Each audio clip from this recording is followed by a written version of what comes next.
नमस्कार दोस्तों, मैं प्रमोद कुमार आपका पुनः हार्दिक स्वागत करता हूं।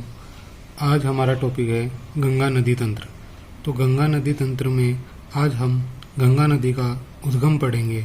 उससे पहले गंगा नदी के बारे में कुछ फैक्ट है कि गंगा नदी का उद्गम कहाँ से होता है और ये किस प्रकार से भारत में प्रवाह करती है।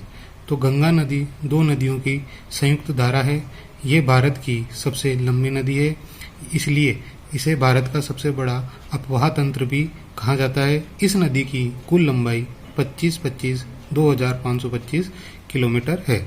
ये हरिद्वार से मैदानों में प्रवेश करती है और यह उत्तर प्रदेश, उत्तराखंड के बाद उत्तर प्रदेश, बिहार, झारखंड, पश्चिम बंगाल होते हुए बांग्लादेश में डेल्टा बनाते हुए बंगाल की खाड़ी में गिरती है।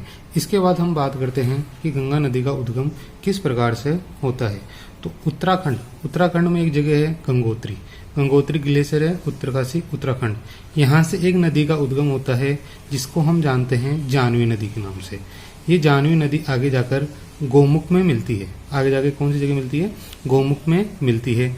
गोमुख से एक नदी आगे निकलती है जिसे हम किस नाम से जानते हैं? भागीरथी नदी के नाम से जानते हैं। ये है भागीरथी नदी। गोमुख से आगे जो नदी निकलती है उसे हम जानते हैं भागीरथी नदी के नाम से। इधर से एक नदी आ रही है जिसको हम बोलते हैं भिलांगना नदी। कौन सी बोलते हैं? भिलांगना। तो इधर से आ रही है भागीरथी और इधर से आ रही है भिलांगना। यहाँ ये आकर दोनों मिलती है गोविंद प्रयाग में। कहाँ पे आके मिलती है? गोविंद प्रयाग में। और यहाँ पर ही एक बांध बना हुआ है जिसका क्या नाम है? टिहरी बांध। ये भारत का सबसे ऊंचा बांध है जिसकी ऊंचाई लगभग 260 मीटर के लगभग है। इसके बाद ये नदी आगे भागीरथी की नदी के नाम से आगे चली जाती है। तो इस गोविंद प्रयाग के बाद इन दोनों नदियों के संगम से जो नदी निकलती है उसे हम किस नदी के नाम जानते हैं? भागीरथी नदी के नाम से जानते हैं। अब इधर ही उत्तराखंड में ग्लेशियर है संतोपत और मिलाप। संतोपत से एक नदी निकलती है जिसका नाम है विष्णु गंगा और मिलाप से जो नदी निकलती है उसका नाम है धौली गंगा।